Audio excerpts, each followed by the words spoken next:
अपने शहर में सोने चांदी की हीरे की दुकान कितनी है? लिमिटेड। किराने की दुकान कितनी है?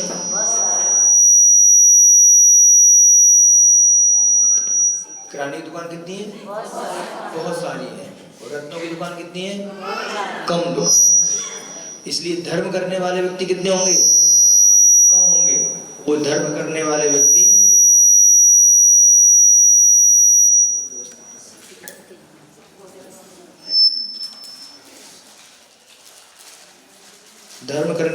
कितने होंगे? कम होंगे। हीरे की दुकान कम है, इसलिए धर्मात्मा भी कम है। और अधर्मात्मा कितने हैं? बहुत हैं। इसलिए इतने सारे लोग यहाँ बैठे हैं, सारे के सारे कौन है? हीरा है। हीरा कौन है? हीरा है। बाकी के जितने लोग बैठे हैं वो कौन है? कोयला। बोल देना सबसे। जितने लोग घर पे बैठे हैं वो कौन है? कोयला है। और इतने लोग यहाँ धर्म कर रहे हैं सुबह से लेकर शाम तक, सारे के सारे कौन है? वो हीरा है। इसलिए तुम्हारे लिए हीरा है तो हीरा बनना है। और जो हीरा होता है वाचसी कहते हैं हीरा राही।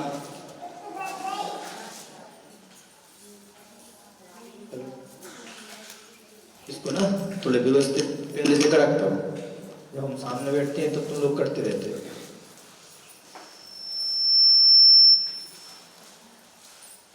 इसलिए अपन को ये समझना है कि संसार में जितने भी लोग हैं धर्म करने वाले कम होंगे और पाप करने वाले ज्यादा होंगे। इसलिए मोक्ष जाने वाले कितने हैं? कम हैं। और नरक जाने वाले कितने हैं? सारा का सारा संसार में जितने नरक से सबसे ज्यादा नरक को भरा पड़ा हुआ है। त्रियंचों से, त्रियंच ले लो, त्रियंच से भी जाएंगे, मनुष्य पर्याय से। मोक्ष कितने जाएंगे? कुछ 6 महीने में 608 जीव एक समय में, बस। कितनी सारी संख्या है। बाकी के लोग कहाँ? बस यात्रा करो।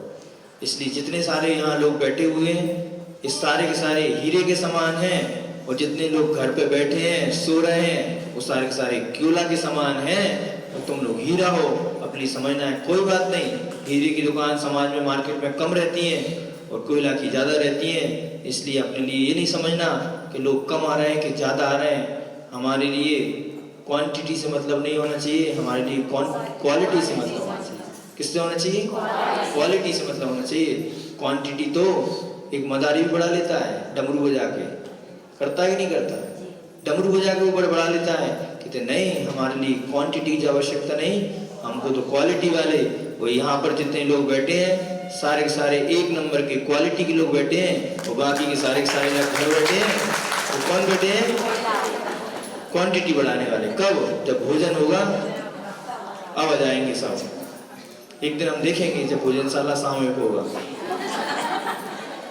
सामूहिक भोजनशाला में कोई देखने जाएंगे जब सामूहिक तुम लोगों का होगा कि कितने सारे लोग एक कोयला हैं और हमारे जैन समाज के कितने सारे लोग हीरा हैं, जो उनको सुबह से लेके शाम तक उनको कहते हैं नहीं, महाराज जी का सानिध्य समागम मिला है, हमको तो लाभ लेना है। समझ में कचू आए चाहे ना आए, कोई दिक्कत नहीं, उससे मतलब नहीं है। लेकिन कम से कम हमारा 1 घंटे का में चल रहा है, धर्म ध्यान में निकल रहा है, बस ये अपन को समझना है। इसलिए यहाँ पर आचार्य महाराज कहते हैं जो मजबूत ग्रह रूपी बंधन से छुटकारा पाकर, जो मजबूत ग्रह रूपी बंधन से छुटकारा पाकर अपने शरीर के विषय में निष्प्रय यानी कि ममत्व रहित हो चुके हैं, तथा जो मन में स्थित दुर्वेद यानी कठिनता से नष्ट किए जाने वाला मोहजनित विकल्प समरूपी अभ्यंतर अंधकार को नष्ट करने के लिए सूर्य प्रभा को भी जीतने वाली ऐसी उत्तम ज्ञान रूपी ज्योति के सिद्ध करने में तत्पर हैं, वे साधुजन आपके कल्याण के लिए हो गए। ऐसे महाराज तुम्हारे लिए कल्याण करते हैं। ऐसे महाराजों को तुमसे कोई लाभ नहीं, लेकिन तुमको महाराजों से बहुत लाभ। जब हम ऐसे मुनि महाराजों की भक्ति करते हैं, ऐसे मुनि महाराज की सेवा करते हैं, तो उससे हमको क्या होता है? लाभ होता है। कभी भी किसी उसमें नहीं आया कि मुनि महाराज से श्रावकों के लिए कुछ लाभ हुआ है, लेकिन हर आगम में आगम भरा पड़ा है कि मुनि महाराजों से, ऐसे ऐसे मुनि महाराजों से श्रावकों को ये लाभ होता है। लेकिन हमको देखना है कि ऐसे मुनि महाराज जिन्होंने अपने गृह परिवार से कोई महत्व भाव नहीं है। अरे दूसरे को तो देख लेंगे आप उठा के, लेकिन जब परिवार जनकर कोई व्यक्ति आएगा तो कहते हैं आचार्य से अपने परिवार के प्रति बिल्कुल आचार्य सामान्य से, चाहे उनका परिवार हो चाहे कोई हो, आचार्य से तो जितना जिससे बात करना है, जितना समय देना है उतना देते हैं। बिल्कुल भी नहीं आचार्य से मन में अपने परिवार के प्रति कोई मोह है ही नहीं है। पर हमने देखा उनके परिवार की स्थितियाँ परिस्थितियाँ बीमारियाँ कैसी कैसी हुई, आचार्य को बोल देते किसी से नहीं, आचार्य का नहीं, कोई आचार्य का कोई ऐसा नहीं। इतनी जगत पूज्य आचार्य भगवान, कितने बड़े आचार्य भगवान, आज कोई न पैसों की न किसी की कमी नहीं, लेकिन उनके परिवार के लोग एकदम सिंपल, बिल्कुल सिंपल, जैसे पहले थे वैसे के वैसे हैं। कहीं कोई संपन्नता है ही नहीं, जितनी संपन्नता थी खेती से उनका काम चलता है, चल रहा है। कई लोगों ने बोला भी, उन्होंने कहा नहीं, हम आचार्य गुरुदेव के परिवार में हमारे परिवार में उनका जन्म हुआ है, लेकिन हम उनके जन्म का दुरुपयोग नहीं करेंगे। क्यों? क्योंकि अगर उसके बाद अगर वो ऐसा सब करने लगते तो आज आचार्य की इतनी महिमा होती क्या? नहीं। इसलिए अपन को समझना है, और जिन्होंने परिवार का मोह छोड़ दिया है, वो जो अपने ममत्व, अपने शरीर से भी क्या है, ममत्व है, शरीर के प्रति भी कोई राग नहीं करना हमारे लिए। हमने एक राग को छोड़ के आ गए, लेकिन हम क्या करने लगे, दूसरा राग करने लगे। हमने एक माता पिता को छोड़ा, हमने दूसरे माता पिता तैयार कर लिए। हम लोग बोलते रहते हैं कि ये कौन है, हमारी ये माता है। मुनि महाराज जी बहुत सारे कहने लगे तुम्हारी माँ के समान है, तुम्हारे लिए पिता के समान है। और तुम लोग भी कह देते हो ये हमारे महाराज भैया हैं, भैया महाराज। बोलते हो कि नहीं बोलते? बहुत सारे लोग बोलते हैं कौन है ये, भैया महाराज हैं। अरे तुमने गुरु की पद की महिमा को किस में तोल दिया? भैया में कर दिया। भैया पद तो बहुत छोटा है। बहुत सारे माता जी महाराज जी बोलने लगे हमारे भाई हैं। नहीं, दिगंबर पद मुनि पद कोई छोटा पद नहीं है। उसके लिए तुमने किस में कर दिया? भाई में कर दिया उसके लिए। बहुत सारे लोग बोलते हैं हमारे पिता तुल्य हैं महाराजों के लिए। अरे पिता कहाँ और महाराज? पिता के तुल्य बोल दिया तुमने, तो वो तो पिता नहीं, ये तो पिता परमेश्वर हैं, जगत पूज्य हैं, ये पंच परमेष्ठी कोटि में आते हैं। इनको अपन को लौकिक व्यवहारों से, लौकिक संबंधों से कभी भी तोलना नहीं है। कभी भी किसी से नहीं बोलना ये हमारे महाराज कौन है, हमारे भैया के समान है। और महाराज लोग भी कभी किसी से ना बोले ये मेरी बहन के समान है। अरे तुम तो सब छोड़ के आ गए हो, ये तो अब तो गुरु और शिष्य का संबंध है और कोई संबंध नहीं। जो अपने शरीर को भी ममत्व छोड़ चुके हैं तथा जो मन में स्थित दुर्वेद कठिनता से जिन्होंने नष्ट कर लिया है, और मोह जनित विकल्प समूह रूपी अभ्यंतर अंधकार को जिन्होंने नष्ट कर दिया है, और सूर्य की प्रवाह को जीतने वाले ऐसे उत्तम ज्ञान रूपी ज्योति के सिद्ध करने पर तत्पर ऐसे साधु जन आपके कल्याण के लिए होवे, उनसे आपका कल्याण होवे। आगे की कारिका ब्रजे पत्यपि भयद्रुत विश्वलोक मुक्ता ध्वनि प्रशमिनो न चलन्ति योगात् व्रजे पत्यपि भयद्रुत विश्वलोक मुक्ता ध्वनि प्रशमिनो न चलन्ति योगात् बोध प्रदीप हतमोह महान्धकारः सम्यग् दृशः किमुत शेष परिशहेषु बोध प्रदीप हतमोह महान्धकारः सम्यग् दृशः किमुत शेष परिशहेषु ब्रजपत्यपि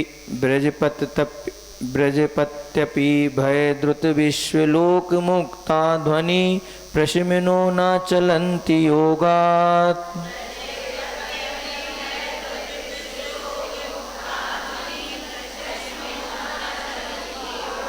बोध प्रदीप हत मोह महान्धकारा सम्यग् दृशा किमुत शेष परिशहेषु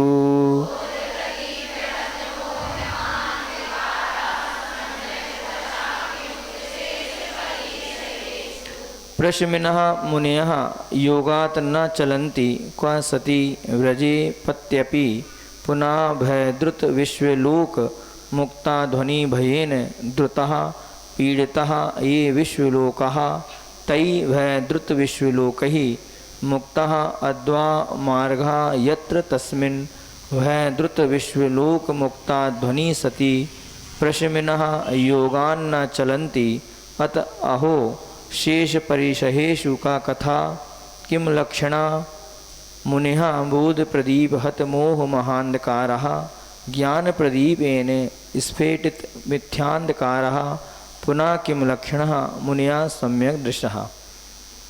वह से शीघ्रतापूर्वक भागने वाले समस्त जन समुदाय के द्वारा जिसका मार्ग छोड़ दिया जाता है, ऐसे वज्र गिरने पर भी जो मुनिजन समाधि से विचलित नहीं होते, वे ज्ञान रूपी दीपक के द्वारा अज्ञान रूपी घोर अंधकार को नष्ट करने वाले सम्यक दृष्टि मुनिजन क्या शेष परीक्षाओं के आने पर विचलित हो सकते हैं? अथवा कभी मुनि महाराज के परीक्षाओं के बारे में बता रहे हैं तो कैसा परिचय? भय से शीघ्रतापूर्वक भागने वाले समस्त जन समुदाय के द्वारा जिसका मार्ग क्या हो गया है, छोड़ दिया जाता है। इतना भय, इतना डर कि सारे के सारे लोग क्या हो गए, छोड़ के चले जाते हैं। जब रामचंद्र जी का कथानक आता है, जब रामचंद्र जी वन में जा रहे थे, जब धीरे धीरे एक नगर की ओर गए, उस नगर में जाके देखते हैं कि सारे के सारे नगर के लोग गांव को पलायन करके जा रहे हैं, भाग रहे हैं परिवार के लिए, भागते हुए जा रहे हैं। पूछा कि इस गांव से ऐसे लोग भागते हुए क्यों जा रहे हैं? तो कहा रात को इस पर्वत पर क्या पता कौन आता है, इतना डर रहता है, इतना भय रहता है, इतनी आवाज़ें आती हैं, तो गांव के लोग रात को पलायन करते हैं, सुबह पुनः इसी गांव में आ जाते हैं। सीता तो डर गई। सीता जी कहती हैं कि नहीं नहीं, जब सारे के सारे गांव के लोग इस गांव को छोड़ के जा रहे हैं, अपन लोग भी इनके साथ चलते हैं, पुनः सुबह इसी गांव में वापस आ जाएंगे। रामचंद्र जी कहते हैं नहीं नहीं, तुमको जाना है तो तुम जाओ, हम तो डरने वाले नहीं हैं। सम्यक दृष्टि की पहचान है। सम्यक दृष्टि कुछ भी हो जाए लेकिन कभी वो डरता नहीं है, भय नहीं रहता उसके लिए, किसी चीज़ का भय नहीं रहता उसके लिए। लक्ष्मण जी, रामचंद्र जी, जब सीता जी ने खूब कहा लेकिन रामचंद्र जी नहीं माने, और रामचंद्र जी और लक्ष्मण जी ने कह दिया भाभी आप तो इनके साथ चले जाओ, सुबह इनके साथ वापस जाना, हम तो आज इसी पहाड़ी पर रात्रि व्यतीत करेंगे। अब तो बताओ क्या होगा। जिस पहाड़ी से ऐसी ऐसी आवाज़ें आ रही हैं, भयानक भयानक उपसर्ग की आवाज़ें आ रही हैं, चीतों की आवाज़ आ रही हैं, जानवरों की आवाज़ आ रही हैं, राक्षसों की आवाज़ आ रही हैं, वहाँ तो मरना तय है। जैसे ही जब सीता ने कहा नहीं, अगर आप लोग नहीं जाएंगे तो मैं भी नहीं जाऊंगी, वो तीनों जन उसी पहाड़ पर ऊपर पहुँचे और वहाँ पर जाके देखा तो देशभूषण और कुलभूषण जी महाराज ध्यान में खड़े हुए थे। और जैसे ही उन्होंने देखा कि दो दो मुनि महाराज ध्यान में खड़े हैं, तो यहाँ पर मुनि महाराज की घोर उपसर की बात आ रही। नहीं, कभी मुनि महाराज डरेंगे नहीं। कितना भी परिचय जाए, कितना भी संकट आ जाए, कितने भी दुख आ जाए, वो कहेंगे नहीं, वो दुख दूसरों के दुख से तो दुखी हो सकते हैं, लेकिन वो अपने दुख से कभी भी दुखी नहीं होंगे। दूसरों की आंखों में आंसू नहीं आने देंगे, लेकिन अपनी आंखों के आंसू सूखने भी वो कहेंगे नहीं, मुझको अपने दुख से तकलीफ नहीं है मेरे लिए। साधु के जीवन में कितना कष्ट आ जाए, कितना दुख आ जाए, लेकिन साधु श्रावक की आंखों में अगर थोड़ा भी पानी आ जाता है तो महाराज लोग व्यथित हो जाते हैं। नहीं, भगवान ये दुखी क्यों है? इसलिए तो कहते हैं पर की पीड़ा अपनी करुणा की परीक्षा लेती।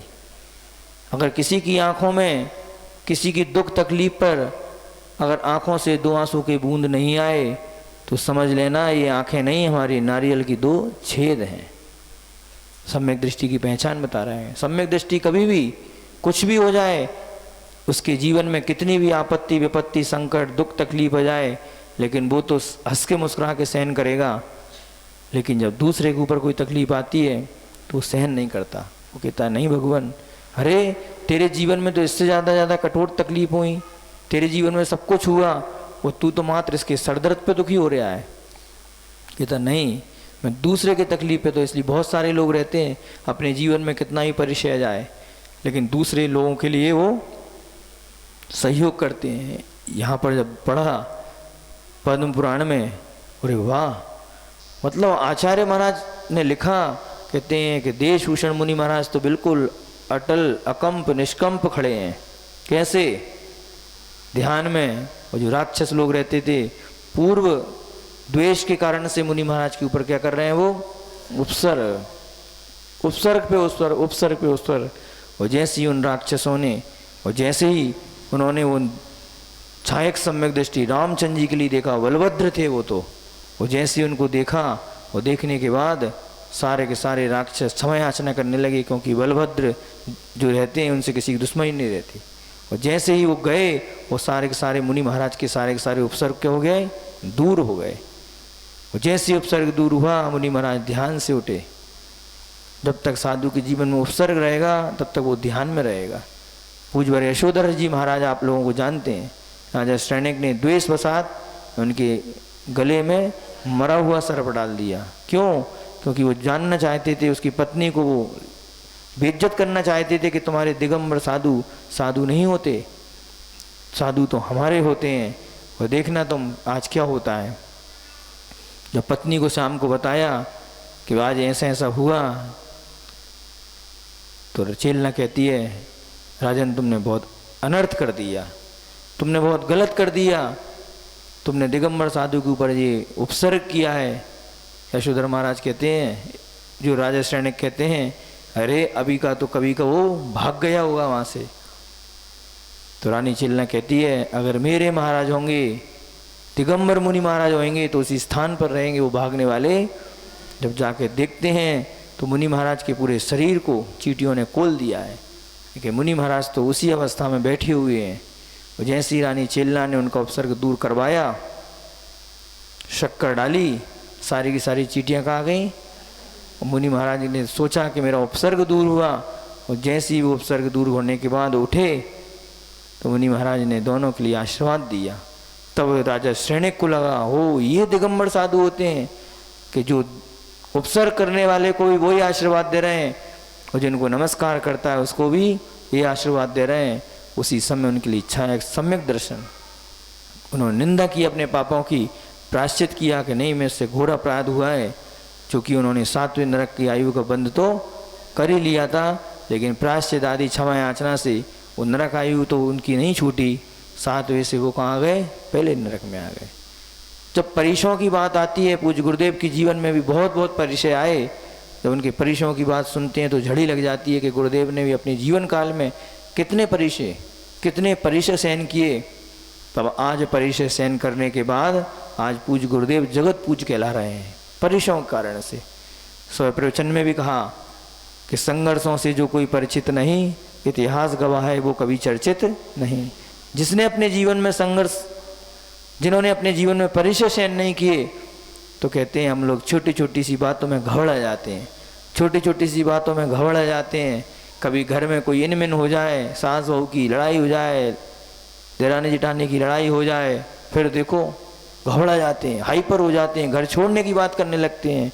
अरे उनको देखना कि अंजना के जीवन को देखना, सीता सती के जीवन को देखना, मैना सुंदरी के जीवन को देखना। अरे तुम्हारे जीवन तो क्या है, तुम तो बहुत सुख से रह रहे हो, उनके जीवन में तो घोर उपसर्ग हुए। सीता को देख लो, याद कर लो सीता के लिए। अरे तुमने कभी सीता को याद कर लिया होता, कभी तुम अंजना को याद कर लेती, तुम कभी मैना सुंदरी को याद कर लेती, तो तुम्हारे जीवन में कभी अपने परिवार घर से अलग होने के भाव होते ही नहीं। मेरे जीवन में क्या आया है, मेरे जीवन में कोई उपसर्ग नहीं आया। बाकी की कल बताएंगे, टाइम हो गया। जिनवाणी के ज्ञान ते सूझे लोकालोक, सोवाणी मस्तक नमो सदा देते हूँ लोक। हे जिनवाणी भारती तोए जपो दिन रैन, जो तेरा शरण आ गए सो पावे सुख चैन। देव